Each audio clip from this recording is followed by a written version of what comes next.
سيدنا ونبينا ومولانا محمد صلى الله ومولانا محمد صلى الله عليه وعلى آله وأصحابه وسلم تسليما كثيرا. أما بعد. Hadratul Mukarramin, para kiai, alim ulama, wal khususan para guru, para asatid, para tokoh masyarakat, Dewan Kemakmuran Masjid, para guru-guru TPQ madrasah, dan semua yang tidak disebutkan satu persatu. Kita berdoa mudah-mudahan Allah senantiasa mengistiqomahkan kita dalam beribadah.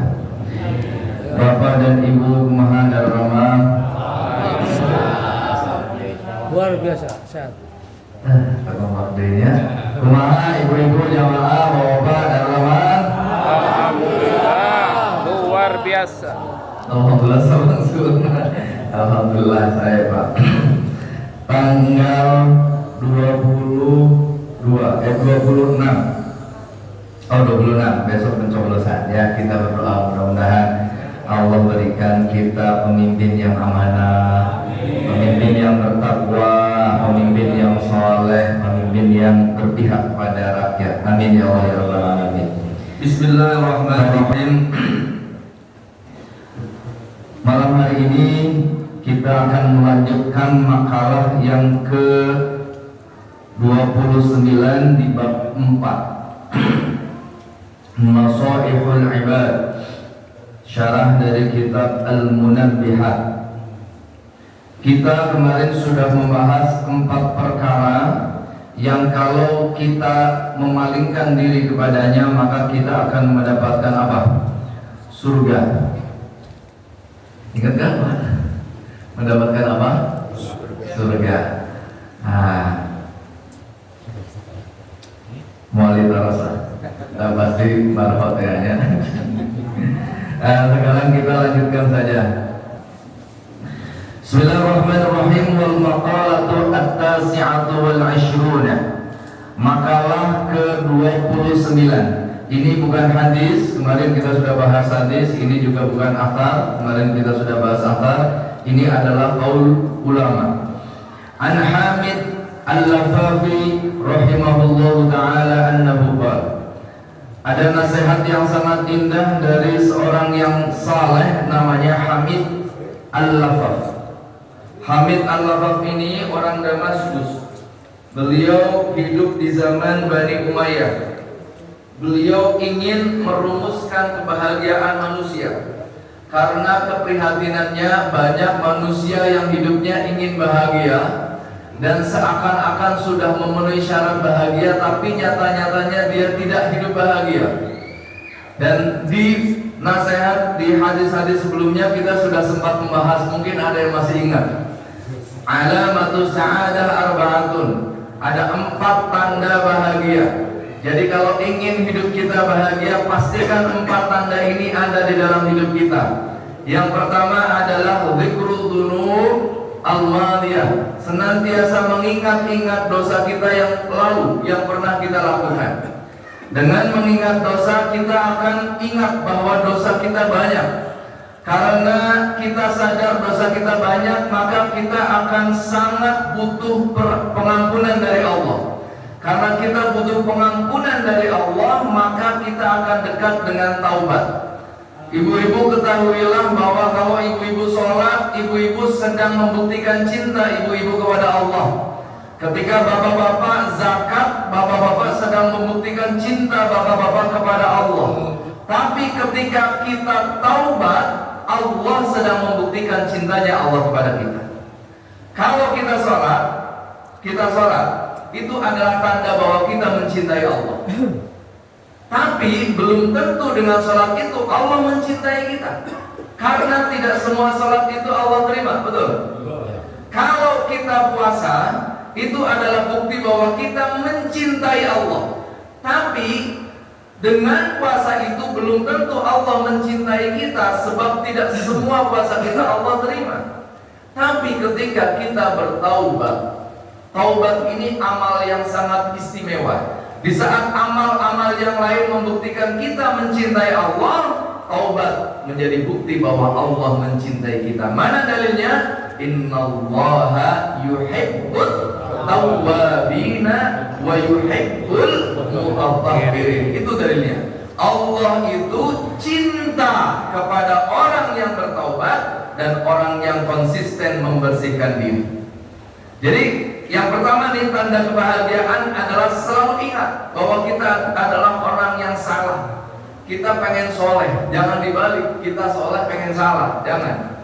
Lebih baik dulu salah sekarang soleh daripada sekarang soleh nanti salah.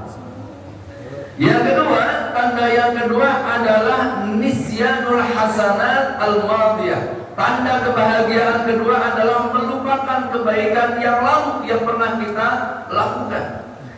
Hari ini mungkin seringkali kita merasa kesel, merasa marah, kecewa ketika ada saudara, tetangga atau teman kita yang pada saat mereka susah kita bantu, tapi pada saat kita susah dia tidak bantu. Kita suka kecewa begitu loh Pak.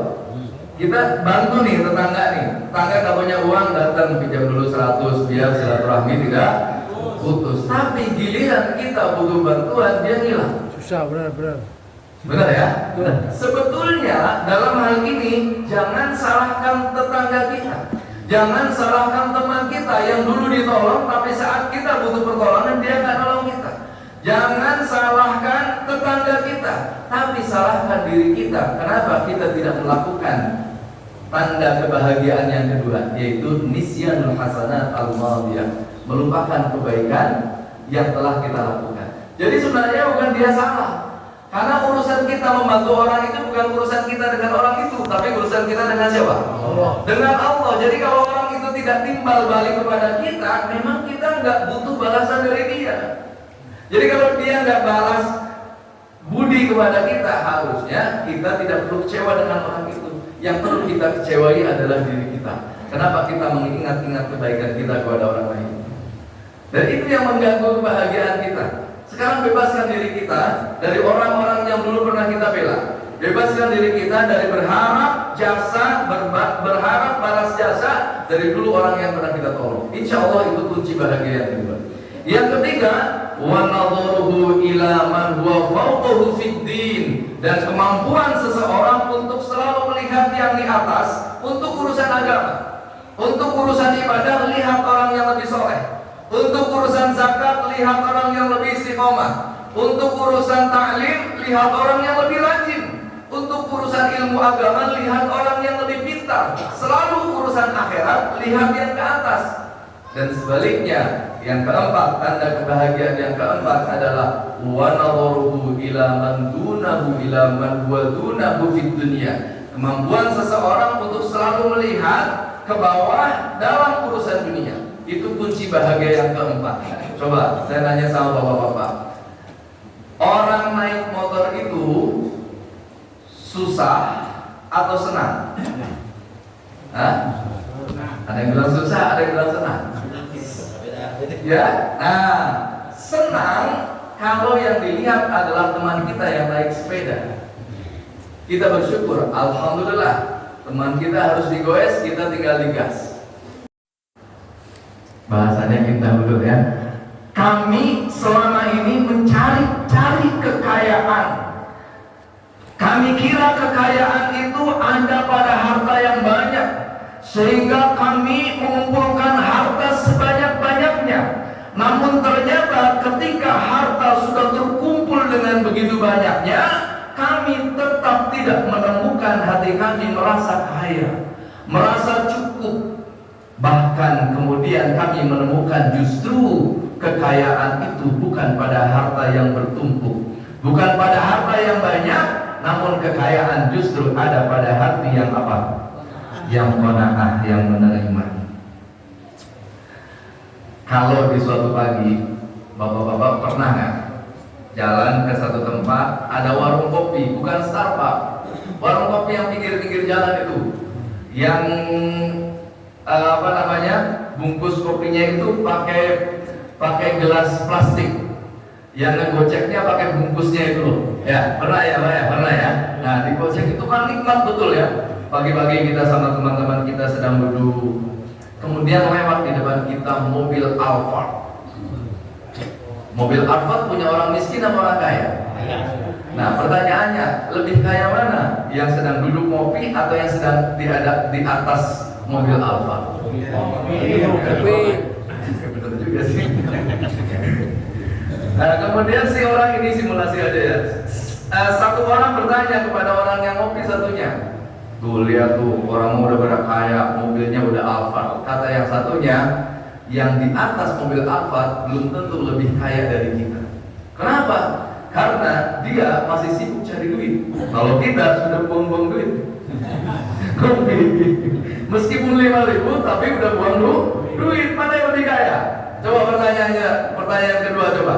Orang punya uang 1 juta dengan orang punya uang 1 triliun, mana yang lebih kaya? 1 juta. Tergantung. Bisa jadi orang yang punya 1 juta lebih kaya daripada orang yang punya uang 1 triliun. Kalau kebutuhannya lebih sedikit daripada apa yang dia miliki. Punya 1 juta, kebutuhannya 500.000. Sisa atau kurang? Punya 1 triliun, tapi dia harus cuci darah, harus ambil ginjal dari binatang dimasukin ke badan. Kemudian apalagi harus bayar anaknya, yang harus rehabilitasi karena ketangkap narkoba, misal, atau ketipu bisnis, sehingga kebutuhannya adalah 1,5 triliun. Kurang atau lebih? Kurang. Jadi ternyata lebih kaya yang uangnya 1 juta. Jadi sekarang yang kita minta kepada Allah itu sebenarnya bukan harta, tapi adalah hati yang apa? Hati yang qanaah, menerima. Nabi Muhammad SAW pernah pulang dalam satu perjalanan, kemudian masuk ke rumahnya Aisyah. Nanya, ya Humairah, hal indaki al-mat'am? Hal indaki al-aqimah, apakah engkau memiliki makanan? Saya lapar nih, tolong bawakan kepada saya makanan. Aisyah menjawab, ya Rasulullah, wallah ma indana syai' illa al-khal. Ya Rasulullah, kami enggak punya sesuatu kecuali cuka. Coba bapak-bapak, kapan makan pakai cuka? Kalau sedang makan pakai apa? Bakso. Jadi di rumah ini hanya ada cuka. Hanya ada cuka. Nabi Muhammad SAW sedang lapar, pulang, hanya di rumah hanya ada cuka. Hanya ada cuka. Tapi apa sabda baginda Nabi Muhammad SAW? Fada'a bihi faja'ala ya'kulu bihi. Kemudian Rasulullah mempersilahkan istrinya untuk membawa cuka. Faqal, diperhatikan, kalimatnya sangat indah. Beliau bersabda, ni'mal udum al-khallu. Ni'mal udum al-khallu. Senikmat-nikmatnya lauk adalah cuka. Senikmat-nikmatnya lauk adalah cuka. Diulang 2 kali. Maknanya taukid, maknanya itu dikuatkan. Jadi beliau dalam keadaan yang sangat terbatas, lapar. Coba, makanan kesukaan Rasulullah apa? Hah? Garam. Kaki kanan domba kan? Paha domba sebelah kanan depan itu adalah kesukaan baginda Nabi Muhammad SAW. Tapi meskipun disuguhi hanya dengan cuka, yang keluar dari lisan mulianya adalah ni'mal udum al-khal. Senikmat-nikmatnya makanan adalah cuka. Coba ibu-ibu nanti bapak-bapak kita makan malam nih, kasih cuka. Insya Allah piringnya dilempar.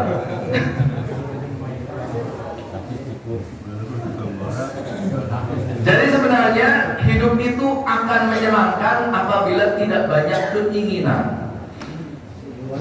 Quotes nih. Nah, kita pasang nih di status kita. Hidup itu akan menyenangkan kalau tidak banyak keinginan. Sebab dari keinginan itu nanti muncul banyak masalah. Urusan kita sebenarnya oleh Allah diciptakan itu kan hanya untuk ibadah. Wa ma khalaqtul jinna wal insa illa liya'budun. Ibaratnya kita disuruh dari Jakarta ke Bandung, ke terminal Lewi Panjang, udah urusannya suruh sampai itu saja. Tapi yang jadi masalah, kita turun tuh ngopi dulu, tinggalanlah handphone kita, jadi masalah. Kita turun tuh, mau pipis dulu, ngantri lah, WC-nya kotor lah, marah kita, jadi masalah. Kemudian kita beli makanan, harganya mahal, padahal makanannya sudah nggak enak, jadi masalah. Jadi masalah-masalah yang terjadi itu karena kita disuruh hanya ke Bandung, tapi kita banyak mampir. Nah hari ini masalah terberat kita, masalah terbesar kita sebenarnya bukan soal ibadah kita yang terganggu, tapi soal kita kebanyakan acara. Hidup kita tuh udah kebanyakan acara. Hidup kita itu udah kebanyakan drama. Itu letak di mana kita nanti akan ketemu masalah demi masalah. Tuh, mulai sekarang ayo kita lempeng saja. Karena ini beliau menegaskan bahwa talabna al-ghina fil mal fawajadnahu fil qanaah. Sesungguhnya kami telah mencari kekayaan di dalam harta, tapi ternyata justru kekayaan itu kami dapatkan di dalam hati yang senantiasa bersyukur, menerima. Alhamdulillah, alhamdulillah, alhamdulillah. Ini yang pertama. Yang kedua, wa talabna ar-raha fi tharwati fawajadnaha fi qillatil mali. Wa talabna, dan kami mencari ar-rahata, kesenangan, fi tharwati, di dalam kekayaan, fawajadnaha, maka justru kami menemukan kesenangan itu fi qillatil mali, di dalam harta yang sedikit. Ini silahkan bapak-bapak, ada yang setuju, ada yang enggak, silahkan. Ini mah kalimat bukan hadis ya, ini kalimatnya Hamid Al-Laqaf. Ya maksudnya, oh justru saya bahagia kalau uang saya banyak, saya bisa bersedekah banyak, saya bisa nolongin orang banyak ya. Silahkan. Tapi begini, dulu ini sebenarnya ini kisah, ini dongeng lah gitu. Tapi kita bisa ambil hikmahnya. Jadi mungkin saya pernah cerita juga. Ada dua orang nelayan, satu nelayan yang sangat rajin, dua nelayan yang sangat malas. Ini nelayan yang sangat malas, itu kerjanya dari pagi itu cuma gelar tikar di bawah pohon, kipas-kipas di pinggir pantai. Kemudian datanglah teman dia, nelayan yang sangat rajin, sedang habis ngambil ikan, nelayan, kemudian dapat satu keranjang dipikul, dijual ke pasar. Dilihat tuh teman yang malas tuh, dilewatin aja sudah. Kedua kalinya, ini jam 8, jam 9 udah melaut lagi, pulang jam 10. Setiap 2 jam dia pulang membawa ikan. Jam 10 dia lihat lagi, baru dia tegur. Kenapa kau nggak kerja? Lagi ngapain? Ya, saya sedang santai-santai. Kenapa nggak kerja? Enggak, saya senangnya santai-santai. Ya sudah, berangkat. Dijual tuh keranjang yang kedua. Jam 10 berangkat lagi, datang jam 12, ketemu lagi orang yang malas, masih kipas-kipas. Kau sedang apa? Sedang santai-santai. Terus, ya saya kenapa kamu nggak kerja? Iya, karena saya senangnya santai-santai. Ya sudah, dilewatin.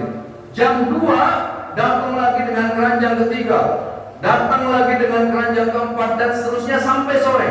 Sampai heran, ini orang nelayan yang rajin ini heran, dia nanya, sebentar, saya pengen nanya, dari pagi sampai sore kau nyantai-nyantai seperti ini, kenapa? Tujuan apa? Hidup kamu tuh nggak ada kerjanya. Dia bilang, ya memang saya pengennya santai. Terus apa masalahnya? Kata nelayan yang nyantai ini. Dia bilang, ya orang hidup itu harus kerja. Terus orang yang malas bilang, kerjanya buat apa? Ya saya kerja kayak saya di nelayan, saya dapat ikan. Terus ikannya buat apa? Ikannya saya kumpulkan. Buat apa? Saya jual. Kalau dijual kamu dapat apa? Saya dapat duit. Duitnya buat apa? Ya saya buat beli kapal lagi, biar saya kapalnya bertambah. Kalau kapalnya bertambah, kau mau dapat apa? Saya nanti akan dapat ikan lebih banyak lagi. Kalau dapat ikan lebih banyak lagi buat apa? Saya jual. Kalau dijual dapatnya apa? Dapatnya uang lebih banyak lagi. Terus saya beli kapal lagi. Begitu seterusnya. Coba saya nanya, kalau uangnya sudah banyak banget, kamu mau ngapain? Dia jawab, saya kalau uangnya sudah banyak, saya mau nyantai-nyantai. Apa kata nelayan yang nyantai? Apa yang saat ini sedang kamu cita-citakan? Saat ini, hari ini sudah saya nikmati. Iya kan, kalau orang kerja nggak ngerti tujuannya, nanti terombang-ambing Pak. Dia ngumpulin duit tapi nggak ngerti duitnya buat apa. Sebetulnya yang benar itu bukan yang malas, yang benar tetap yang rajin. Tapi masalahnya yang rajin itu nggak ngerti tujuannya. Tujuan dia bekerja buat apa itu nggak ngerti. Kan harusnya kan karena konteksnya kita diciptakan untuk ibadah, ya kerja untuk ibadah, kan begitu. Nah ini dia nggak ngerti, kumpulin duit sebanyak-banyaknya. Kalau udah banyak ngapain? Dia nyantai. Kalau mau nyantai nggak usah nunggu ntar. Sekarang juga kita sudah bisa apa? Nyantai kan, bapak-bapak duduk di sini kan nyantai kan? Lupa kan utang berapa dulu kan? Pakai ngomong gitu ya, lupa ya. Kita sedang duduk di sini majelis Allah, majelis ilmu penuh dengan kucuran rahmat. Alhamdulillah. Nah makanya ini, ketika saya mencari kesenangan di dalam kekayaan, ternyata justru kesenangan itu ada fi qillatil mali, di dalam harta yang sedikit. Coba fenomenanya, sekarang banyak orang kota yang kalau berlibur itu kemana? Ke kampung. Bahkan sekarang kampung-kampung sudah bikin macam-macam namanya tuh. Ada kampung melon, ada kampung pesantren, ada kampung masjid, ada kampung. Kenapa kampung? Karena hari ini kampung yang menarik, Pak. Orang sudah jenuh dengan bangunan-bangunan yang mewah. Orang sudah jenuh dengan metropolitan. Orang sudah jenuh dengan polusi-polusi. Orang pengen menghirup udara yang asri. Kembali lagi ke kampung. Dan ternyata letak kebahagiaan ada di kampung. Di kampung rata-rata orang nggak punya, Pak. Makanya di sini disebutkan kebahagiaan justru saya temukan fi qillatil mali. Kalau kita sudah kaya, barangkali, saya nggak tahu, saya belum kaya. Kalau kita sudah kaya, barangkali kita ingin mengenang masa-masa kita miskin. Kita pengen makan pakai daun lagi, makanya program itu biasanya pakai daun. Ini kan sebenarnya kenangan masa lalu kita. Kakeknya di sana ada kebahagiaan. Belum sampul, namanya kayak Mataram. Adanya cireng isi. Waduh, mana saya ketagihan tuh. Mana harus pesan nih Kang Rahmat? Bawa nggak sekarang? Nggak. Aduh, pulang saya. Aduh, kalau tomak begitu kan. Tapi enak betul. Cireng terenak yang pernah saya makan, setidaknya sampai hari ini, itu cirengnya Kang Rahmat. Itu udah ngapain lo? Udah belum? Endorse ini. Iklan. Itu yang kedua. Yang ketiga, karena sudah titit. Yang ketiga, wa talabna al-ladzati fin ni'mati fa wajadnaha fil badani as-sahih. Kami selalu mencari kenikmatan di dalam sesuatu yang orang anggap nikmat, tapi ternyata kenikmatan ditemukan pada jiwa yang sehat, pada badan yang sehat. Wa talabna al-ladzati fin ni'mati fa wajadnaha fil badani as-sahih. Ternyata kita ingin bahagia dengan bercita-cita makan segala rupa juga tidak mungkin bisa nikmat. Nikmat bisa kita rasakan ketika makanannya enak, lidah kita juga sedang sehat. Makan cireng isi, kita sedang meriang, rasanya pedas, manis. Karena kita sedang meriang, kita rasa apa? Pahit. Enak, tetap enak. Gak urusan punya sakit, sehat, tetap enak gitu. Nah, jadi kuncinya sebenarnya sehat. Wa talabna al-ladzat, saya mencari kebahagiaan, kenikmatan, kelezatan pada sesuatu yang nikmat, tapi ternyata kelezatan, kenikmatan itu, nikmat itu hanya ada pada tubuh, pada badan yang sehat. Makanya ketika kita Allah amanahi harta, kita akan sadar bahwa harta itu adalah amanah yang akan dihisab. Tapi ketika Allah amanahi kita tubuh yang sehat, kita sering lupa bahwa kesehatan tubuh kita adalah juga sesuatu yang akan dihisab. Kalau harta mah karena sudah banyak yang mengingatkan. Tapi kalau tubuh sehat, kita pakai untuk scroll TikTok seharian berjam-jam, atau kita pakai untuk gogoleran, kita nggak sadar, kita lupa bahwa itu juga akan dihisab. Hati-hati. Sayyidina Umar Ibnul Khattab senantiasa menggunakan waktunya itu betul-betul untuk memperbanyak pahala dia, karena beliau masuk Islamnya telat. Salah satu satu strategi dari Umar bin Khattab adalah menjadikan sahabat Abu Bakar As-Siddiq sebagai saingannya dalam beribadah. Coba sekarang kita, agar hidup kita semangat beribadah, Pak, coba lihat mana di antara jamaah ini anu pang soleh nak, coba jadikan dia sebagai saingan kita. Ayo kita bersaing. Karena Quran yang memerintahkan kita fastabiqul khairat. Ayo kita bersaing. Ayo kita bersaing. Umar sama. Ketika baginda Nabi Muhammad SAW masih ada, selalu ketika berinfak, selalu ketika menginfakkan hartanya, Umar selalu kalah dari Abu Bakar. Tapi ada satu momen, ada satu kejadian pada saat perang Tabuk. Rasulullah SAW mengumpulkan sahabat-sahabatnya seperti biasa sebelum perang. Rasulullah memberikan tarhib. Rasulullah mengagitasi sahabatnya, ayo siapa yang mau menafkahkan jalannya, menafkahkan hartanya di jalan Allah. Umar bin Khattab tersenyum. Dia mengatakan, kali ini saya tidak akan kalah dari Abu Bakar. Sebelumnya saya memberikan kepada pasukan muslimin harta yang sudah cukup banyak, tapi saat ini nggak tanggung-tanggung. Saat ini saya akan berikan separuh kekayaan saya. Umar memberikan separuh kekayaannya kepada Rasulullah SAW untuk perang Tabuk. Beliau merasa kali ini saya tidak mungkin akan dikalahkan oleh Abu Bakar. Tapi ketika semua sahabat sudah kumpul, ditanya satu-satu, wahai Umar, berapa yang kau infakkan kepada agama Islam untuk perang Tabuk ini? Umar menjawab, ya Rasulullah, aku infakkan separuh dari kekayaan yang aku miliki. Dengan merasa senang, karena kali itu dia merasa tidak kalah dari Abu Bakar. Tapi giliran semua sahabat ditanya, dan sampai giliran Abu Bakar ditanya, wahai Abu Bakar, berapa yang engkau berikan kepada jalan Allah ini? Abu Bakar As-Siddiq menjawab, ya Rasulullah, aku berikan seluruh kekayaan yang aku miliki, dan aku tinggalkan untuk istri dan keluargaku Allah dan Rasulnya. Geleng-geleng kepala Umar bin Khattab, betul-betul ternyata Abu Bakar adalah orang yang tidak mungkin bisa disaingi dalam beramal soleh.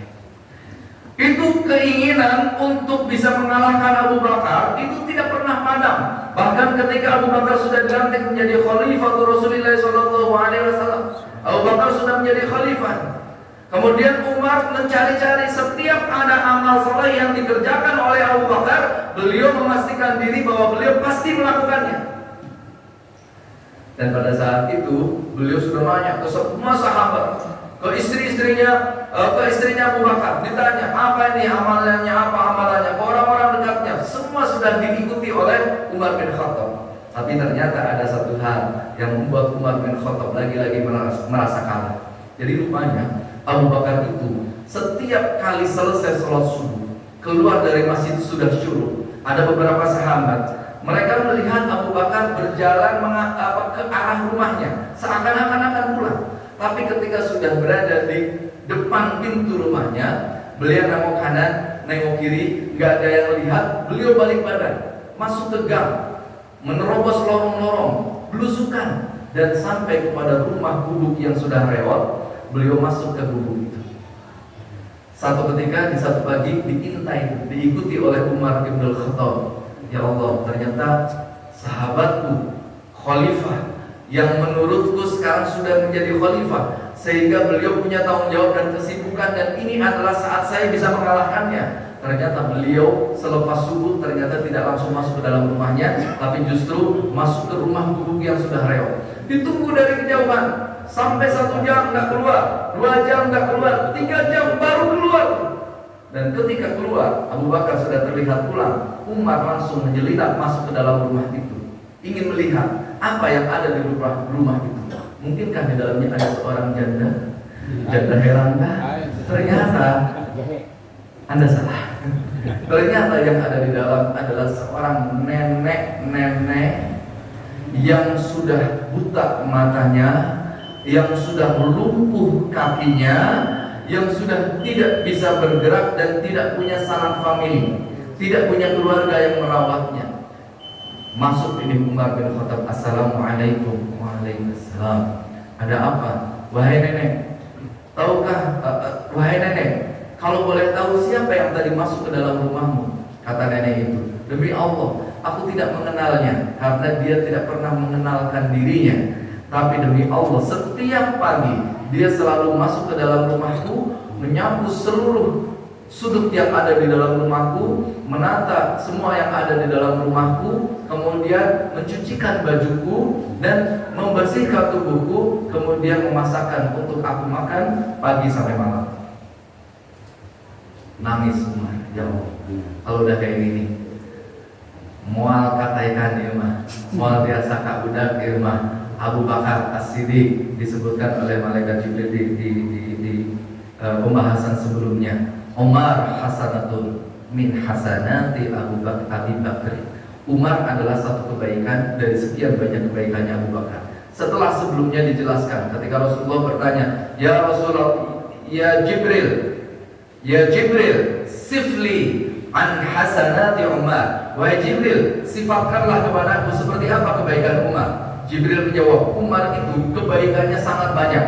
Saking banyaknya, kalau pohon-pohon ranting-ranting di seluruh dunia ini dijadikan sebagai pena dan air di samudera dijadikan sebagai tintanya untuk menulis satu persatu kebaikan Umar, maka tidak mungkin akan habis kebaikan Umar, padahal tinta dan penanya sudah keburu habis. Itu banyaknya, gambaran banyaknya kebaikannya Umar. Tapi ketika ditanya, kalau begitu beritahu kepadaku seperti apa kebaikan Abu Bakar. Kalau kau pengen tahu, Umar yang tadi kebanyakannya sebanyak itu, kebaikannya sebanyak itu, hanya satu kebaikan dari sekian banyak kebaikannya Abu Bakar As-Siddiq.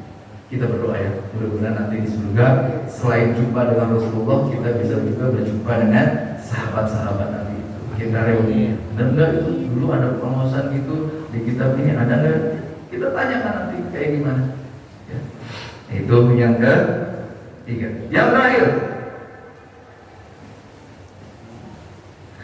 Yang terakhir, wa talaqna al-ilma, dan kami senantiasa mencari ilmu fi batni shib'in, di dalam perut yang kenyang, fa wajadnahu fi batni ja'i'in. Tapi justru kami menemukan ilmu itu bukan pada perut yang kenyang, justru ilmu itu kami temui pada perut yang lapar. Dan katanya, ayo biar semangat belajarnya, makan dulu. Anak-anak kita mau sekolah juga suruh makan dulu. Kita selalu takut, kita itu menjadi orang yang takut anak kita lapar. Padahal lapar itu pendidikan. Kan semua muslim itu nanti harus apa? Puasa Ramadan. Ya, puasa Ramadan. Jadi anak kita lapar, bentar-bentar lapar apa? Biarin aja. Ya bukan kita nggak kasih makan. Gak usah panik. Lapar itu pendidikan. Biar perutnya terdidik untuk merasa lapar. Dan ternyata beliau mengatakan bahwa saya mendapatkan ilmu bukan pada perut yang kenyang, tapi saya mendapatkan ilmu justru di dalam perut yang lapar. Makanya santri kalau puasa kalau apa biasanya ngapalnya lebih cepat. Saya terima hafalan setiap hari santri. Tapi kalau ada yang hafalannya lebih banyak, pasti dia sedang puasa. Ini data membuktikan seperti itu. Pasti dia sedang puasa. Karena apa? Logikanya begini, dia nggak mikirin istirahat harus jajan. Teman-temannya nyiapin piring buat makan ngantri, dia nggak ngantri. Perutnya lapar, tapi karena perutnya lapar dia butuh hiburan. Hiburannya nggak boleh makan, namanya puasa. Hanya hiburannya baca Quran lagi, baca Quran lagi, baca Quran lagi. Jadi setiap yang lapar, setiap yang puasa, hafalannya lebih cepat. Wa talaqna al-ilma fi batni syab'in wa wajadna fi batni ja'in. Gitu ya. Jadi ternyata orang mencari kebahagiaan, katanya bahagia itu ada pada harta, salah. Karena orang korupsi biasanya yang kaya paling miskin. Hah? Orang-orang yang korupsi itu yang ketangkap itu orang kaya orang miskin. Orang kaya. Ya kan orang kaya kan, mereka punya mobil, punya rumah, punya jabatan. Ya. Yang kedua coba, orang yang selingkuh, istrinya biasanya cantik apa jelek? Cantik. Artinya apa? Artinya untuk menjadi kaya sebetulnya bukan harta, untuk menjadi bahagia sebenarnya bukan istri cantik, tapi itu tadi fi qalbil qanaah, di dalam hati yang menerima, di dalam hati yang qanaah.